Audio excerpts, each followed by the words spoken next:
This company that we got connected to through TopLink is from Lebanon. They have the capacity to process the entire island of the Dominican Republic's plastic waste and create new products out of it and be able to pay the community to be sorting and collecting. So we're in the process now through TopLink and through the community that TopLink is helping share with us to figure out how to get the Dominican Republic a recycling system.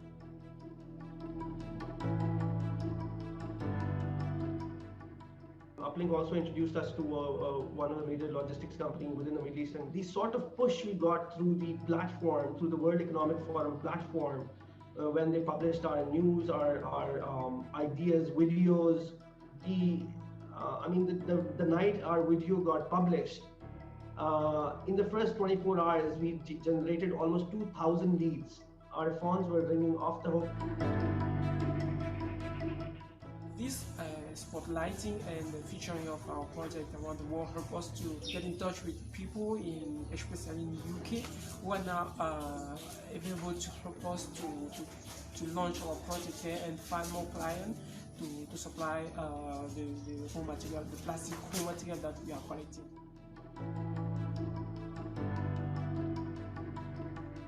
We've had multiple organic inquiries through our website from countries as far as Australia and Japan, which have led to some really fruitful conversations.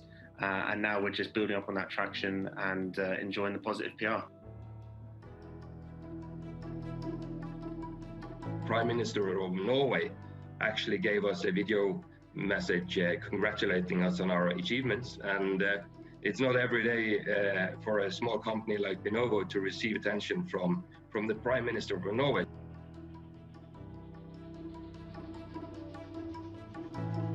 If people who have different expertise can come together to solve these problems, we actually can fulfill a lot of the challenges that we're facing. You know, I believe the more we band together, the stronger all of us are, and the results sometimes take a long time, but I know that we're all in this together, and it is all happening in the right time.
Ladies and gentlemen, welcome to this incredible session on shaping a new ocean economy. My name is Lynn, and I am a journalist and executive producer at Channel News Asia here in Singapore. To all of you who are joining us from Europe, good morning. And for all of you who are joining us from Asia, good afternoon. The pandemic has had an incredibly devastating impact. A lot of the focus, though, goes to the big economies. But what we mustn't forget is that the small island developing states are even harder hit in some aspects. Economies there have been devastated. The gross domestic product in some places has plummeted by 7.3%, and unemployment is at record levels. So this, though, is not a session about bewailing what has hit all of us, but rather to look forward to how we can do together fantastic things with new ideas, new initiatives that could create something better, not just for building back better, but building forward better. I'm going to introduce a fantastic panel today who will help to, I hope, stimulate some of these ideas. And some of the opening remarks now are going to come to you from Shinichi Kitaoka, President of the Japan International Cooperation Agency. Just to scene set some of the things that have been done, some of the good initiatives, but also many more of the things that need to be done. Mr. Kitaoka, would you like to start off? Yes, thank you very much, Ms. Lin, for a very kind introduction. It's a great pleasure for me to speak about SIDS, small island developing states. Japan is, compared to them, big and developed island country in the Pacific. Well, we have a long history of communication with those small island countries in the Pacific region. So let me begin with 3 key words: people, prosperity, and planet. This 3P approach is, very familiar to you, a range of SDG 14 challenges. And then this is based on our experience with the communication with the islands in South Pacific region, particularly. And then the most important precondition to think about the small island developing state is the tyranny of distance and sparse population. Major markets are so far away, they cannot benefit from economies of scale. Then the COVID-19 pandemic also revealed vulnerability of their excessive dependence on tourism. That's a very difficult issue right now. Now, on the people. Under this COVID-19 pandemic, the human security, which we are proposing for years, is becoming more and more important. First of all, even before pandemic, many people in SIDS are suffering from the nutritional imbalances. As their states are increasingly dependent on imported food of poor nutrition quality. Given the limited access to quality medical service and physical remoteness, SIDS need to pay particular attention to flows of people.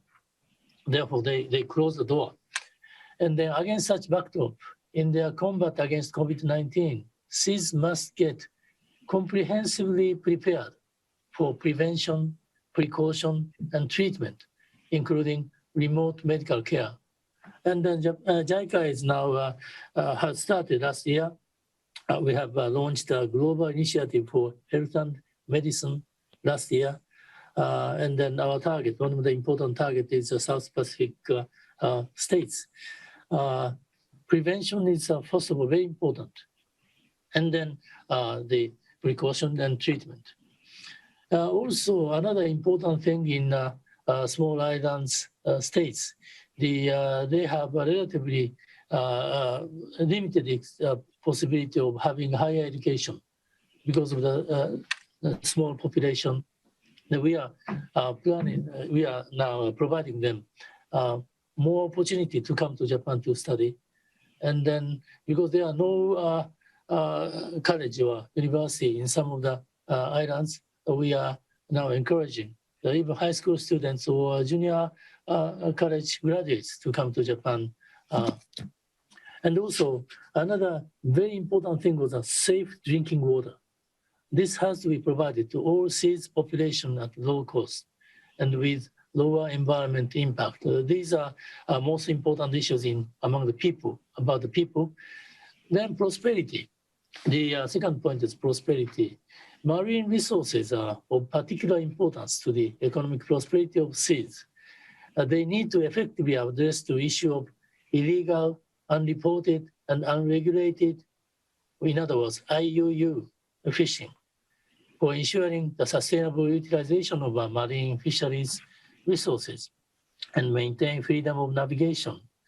And then to that end, also they need to have more law enforcement capabilities, maritime law enforcement capabilities. Without that, they cannot maintain the order around them. And then because of the remoteness with the other neighboring countries, they need to be assisted in to improve the connectivities with other countries. Now the third point is the planet, very important. You know, seas face a serious marine pollution. I have visited many those small island countries, but we are surprised to the terrible state of the waste and untreated sewage. We are working hard to combat against this with the Secretariat of the South Pacific Regional Environment Program for 20 years. But still, we have a long way to go. The implementing waste management system is very important. We are doing this with 14 countries, 14 states in the Pacific. Also, the world must urgently deal with the life-threatening impacts on low-lying seas areas of sea level rise caused by climate change. It's a matter of death or life to some of those small island states. And also, not only that, you know, of course, we are working together to fight against the greenhouse gas emissions issue. But not only that, you have it may create an ocean acidification deteriorating in those areas. That's also a very serious issue. JICA has been cooperating with Pacific countries fully, and we are trying to do more on this issue. Now, conclusion. In closing, let me again say that you know, they are very much handicapped by the tyranny of distance and the sparse population, and then their responsibility is very big compared to their size of territory and the size of population. Therefore, the ocean, Pacific Ocean, has to be maintained as a peaceful place, not to be invaded by some superpower or anything else. But in order to maintain the peace over there, we have to make more cooperation and based on the international law. Thank you very much. Thank you very much, Mr. Kitaoka. Now I'm going to move on to Mr. Danny Fowry, former president of the Seychelles. Actually, Mr. Fowry, former president, he has been an incredible advocate for SIDS, even before the pandemic, speaking to the United Nations. And I, for one at least, am very, very interested to hear what you have to say. I hope it will be also not just the message of anxiety, but also of possibly of hope. Mr. Fowry. Yes, so nice to be with you. We have three crises on our hands. We have the health crisis, which is caused by COVID. We have the economic crisis, which is also caused by COVID. And of course, we have the climate change crisis. So what do we do as small island developing states? We need to recognize that we have what we call here the next frontier of our development. And this is the blue economy.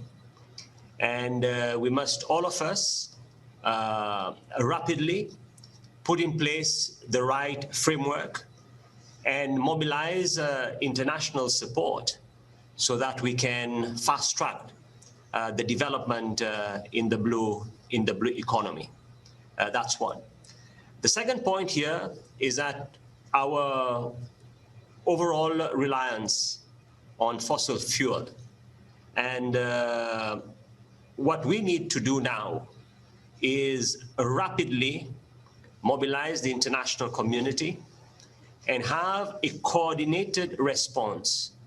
How do we come to the assistance for small island states? where renewable energy is concerned, be it wind energy, be it solar, and of course, offshore wind energy. So these are the two main areas that we need to be looking at. If we are able to do that, we will be able to relaunch our economy and create the necessary innovative structures that will inspire the young people of our country.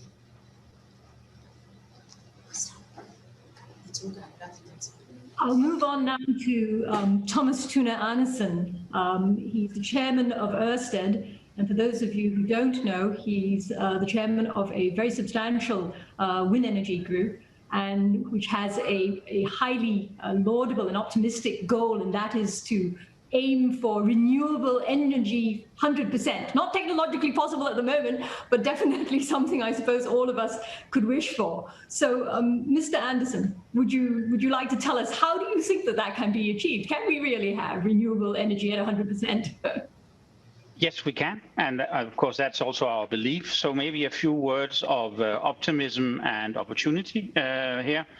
I think it's important when we look at the small island countries that, of course, there are unique circumstances there. But I think the important thing here is to also look at what have we already seen globally and what are some of the opportunities and the learnings we have had from these areas. So if I kind of take the slightly broader view and look at what I think are the opportunities, there's an issue of scale. So it will be very important somehow in the planning and as these countries, they work with each other to try and think across nation boundaries and not only on small nations. And there's an infrastructure challenge and so on in that, but it's all kind of known technology, maybe at a different scale, but it's all known. So I think the real issue here is acknowledging, as we do, that, for example, wind energy has an impact. Setting up wind farms does have an impact on the local environment, but it's also an opportunity to do other things. So my challenge or my suggestion is that really those who get together and do this spatial planning in a way together, that they set the ambitions and the bar high, because I think people who then get access to oceans, for example, as a wind farm, we need to make sure that we also enable some of the other things, whether that is creating reefs in the area, whether it is kind of cleaning up, whether it is leaving areas as just not being touched so that things can develop in their own way, or to manufacture seaweed and so on. I think we need to make sure that we go hand in hand with authorities to really raise the bar, and it becomes part of the decision base, and we avoid the silos which we have seen too much of, where it only becomes either a financial deal, or it becomes a business deal, or it becomes an NGO deal, because we all need to hold hands in order to do this. And we have seen very good examples already now of seaweed potential farming in these areas, talking to fishermen about how we optimize that, how we build reefs, how we create other kind of nurseries for fish, so on. So raise the bar, and we can do it together. Moving on now to Shireen Nur-Salim. Shireen Nur-Salim is vice chairman of the Gitti Group, and I hope she won't mind if I bring up a little story that she once told about how she went on her path as a conservationist, and that was you were influenced by your husband, weren't you? And in your early days of dating, he actually said to you, you know, you really ought to use only one tissue paper, and you thought to yourself that this is going to be tough. Is being green tough? Is that something that we all have to be conscious of? Not using many tissue papers, but on a much bigger scale for all sorts of other things? Absolutely, yeah. I think, thank you very much for this opportunity. I think, you know, you shared the story of, you know, how I started on the journey. And I think my husband, he's on the board of Conservation International. And I think also along the way, I started to join some of the sessions and visits especially to visits a lot of the small islands, and we have seen sort of from maybe over 20 years ago some of the changes that has how the fishing stock has been depleted. Now I think it's like 90% either overfished or at the capacity, so that we are leading to a global decline. And I think we have also, I think it's really a warning sign. I think COVID, we have just passed 100 million cases and 2 million over deaths. And I think it's very much a reminder by nature, and that there is a challenge, and the climate challenge is the overarching common challenge. And I think the youth and the indigenous communities who are very much stewards, and also those who are in the small island development states, I think they are protesting and they're telling us something. And if we do not act, and I think to bridge this developing barrier, I think that it is we are leading to a path that each of us will regret down the road. And I would say 2018, I think, because I'm in my background is this bamboo building, is the first tallest, highest bamboo architecture. It's in Bali. Indonesia hosted the Trihita Karana Forum on blended finance and innovation for better business, better world. And this is jointly with WAF, with World Bank, IMF, OECD, many global partners. It was around the IMF World Bank annual meetings. And one of the things that was launched was the Trihita Karana Roadmap on blended finance. The idea of that is, how do we crowd in development funds as well as philanthropic funds to support meaningful causes, so that would crowd in the private sector as we solve these complex challenges. And I think that the renewable solutions such as wind energy, and I really appreciate, I think, the previous speakers. And I think Japan, actually Osaka, was where blended finance was included in the leaders' communique.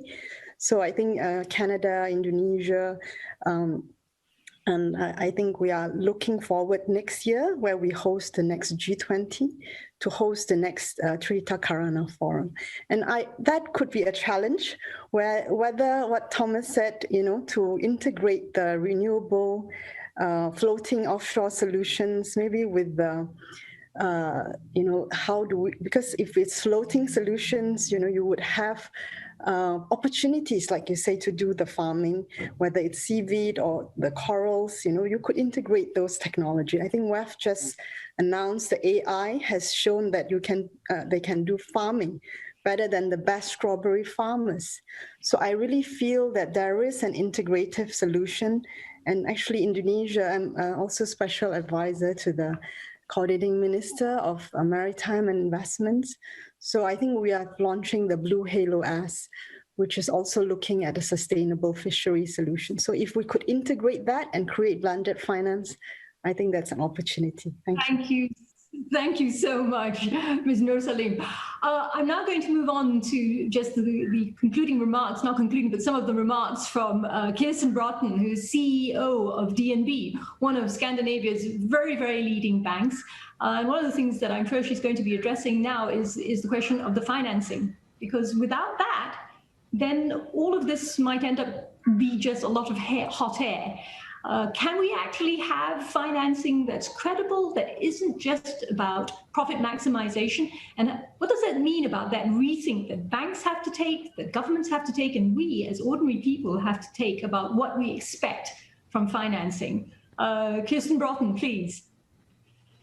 Thank you so much, Lynn. And I certainly think that there is a lot of good news also to weigh in about the financing, because the trend that we see in financing is strongly supporting the opportunities that we talk about to address these challenges. And no doubt the pandemic has brought hardship to many, and we face threats both on our climate and the ocean. But I also thought I'd address my points through the glasses of opportunity for this panel. And before talking about finance, I'd like to say that despite being a further developed economy, there's actually quite some similarities between the small island economies and Norway. Indeed, we have built our economy on access to our natural resources, and this has been primarily access to cheap energy. We have also been exporting a lot of oil and gas, but we're in the midst of transitioning into an economy where this will be much less important. And in the center of that transition is indeed the ocean economies. In the past 10 years, we have quadrupled the importance of the ocean economy and seafood in our GDP. And we also see this taking a further important role in our exports. And the access through more stable and cheaper economy has already been addressed by Thomas and other members of the panel through wind energy, and in particular offshore wind energy. It's not a fully mature business as of yet, but there's been large leaps in both scaling funding into these projects and also new technology in the recent years that makes us approach this being a more viable business model and opportunities. It's impossible to do it without impact to the environment, but access to open seas is indeed extremely important. We have seen challenges here in Norway when we talk about land-based facilities or when we talk about nearshore facilities. So this is in fact an advantage that I think the small islands actually has in this context. So the timing is good. President Ford talked about the need to scale the blue economy, and we talk about tremendous need for funding into renewable offshore wind and other development opportunities for the ocean economy. And the access to finance is substantial. The private capital now that is looking for sustainable opportunities is vast. We are in the midst of developing frameworks to scale this further.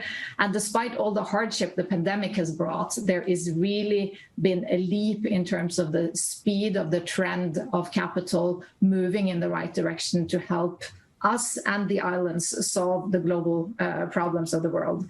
So our oceans are threatened, but I'd argue they're also our future, and cooperating together we can solve this. And I think it's rather motivating to think that we are still just at the infancy when it comes to learning about how we can live with and benefit from our oceans in a sustainable way. And finance will continue to move in the right direction. Thank you very much, Ms. Broughton. I'm now going to, there is a question from Andre Hoffman, I hope very much about mangrove restoration for carbon absorption. I hope you don't mind, but I'm actually going to reserve that for one of the breakout sessions later on, which actually refers specifically to that kind of financing. I'd really like to pull in, Mr. President, if you would just tell us, how do you think things have changed since you spoke to the United Nations? And do you think that you're more optimistic, that the world is more conscious of how much small islands need to be helped, not just for yourselves, but for all of us? If we don't help you, then we're not helping ourselves. Do you think we are more conscious now, Mr. President? Well, I think the Secretary General of the United Nations, almost 2 months ago, he made a declaration and he said that it's important for the world to understand that we have another crisis, and he has declared this year as a climate change emergency crisis, so that we treat the COVID pandemic as the way we're doing it, but we can also reach out to other countries. And I believe that with the changes in the US, having President Biden joining the Paris climate change agreement is a good news for small island states. If we look at what's happening in Southeast Asia, and if we look at what's happening in the small island states, how do you think that we can actually get many of these ideas to work? If I talked to you, Mr. Andersen, about this with wind energy, because part of what we're talking about here is about the restructuring of the economy, is to also have renewable energy that works and that doesn't damage the environment. But wind energy isn't as straightforward as many of us think. It's not just putting up wind farms and everything's fine. There are many demands, you must agree, Mr. Andersen. Is it realistic, really, for small island developing states, for seeds, to have that much wind turbines out in the ocean? As a starting point, yes. We have to remember that and no particular fun in this here, but there needs to be wind in order to make wind farms viable. And in some of these geographies, there isn't that much wind, and that is a fact. So we need to kind of home in on where that happens. I think with the cost coming down, of course, there is a scaling issue. But if we take the opportunity to combine both the offshore wind and the building of such, and also in a selective way, look at how can the infrastructure for the building or the installation and so on, how can that become local business in a way? We are kind of killing two birds with one stone, because we create the green energy out there, but we are also creating local jobs. So that's one positive side of it. And I think where there's a real opportunity here is in these micro opportunities, if you can call it like that, to create some success stories where we can go out, because the finance, as it was said, was there, the technology is there. So it is actually the combination that we now need to prove works, and the combination, whether that is growing seaweed or whether it is creating nurseries for special kinds of fish or whatever. And that is where I think it is important to make the next step, i.e. make some real tangible examples of how that works. Ms. Broughton, Ms. Andersen has just said that the financing is there. Do you agree that the financing really is there? Is that what you're seeing also outside of Scandinavia? Because we know the Scandinavians are very keen on financing wind farms, but on the other hand, in the rest of the world?